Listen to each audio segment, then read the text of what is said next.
Magsimula na tayo.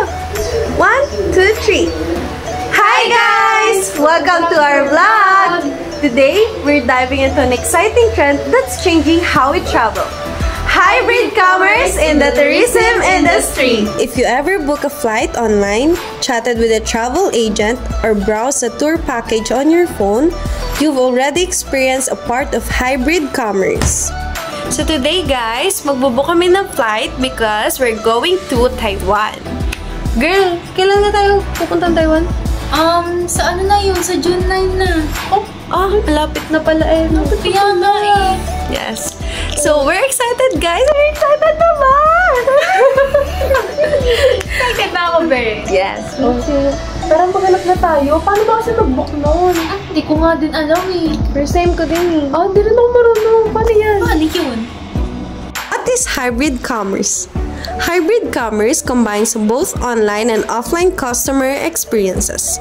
In tourism, this means travelers can research trips online and then visit a travel agency to finalize bookings or vice versa.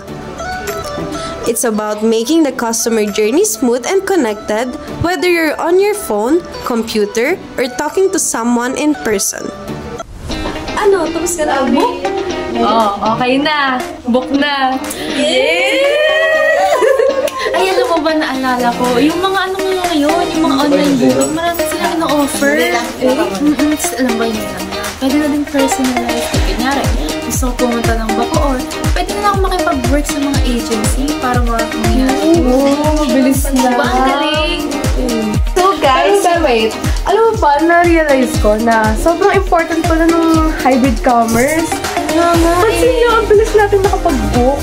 At saka, ang dami niyang na-help na businesses na para makareach out sa mga people. Gano'n. Tapos sobrang convenient. Ang bilis lang din. Sobra. Agree. Whatever. Ang mahalaga, makakapunta na tayong Taiwan. So guys, yun muna ang vlog natin for today. Update rin namin kayo sa magiging journey namin papuntang Taiwan. Thanks for watching, and don't forget, hybrid commerce is not just a trend. Yes, it's a powerful tool helping our tourism industry grow in the digital age. Yes guys, whether booking your dream vacation or just checking into a hotel, the best travel experience combines tech and human touch.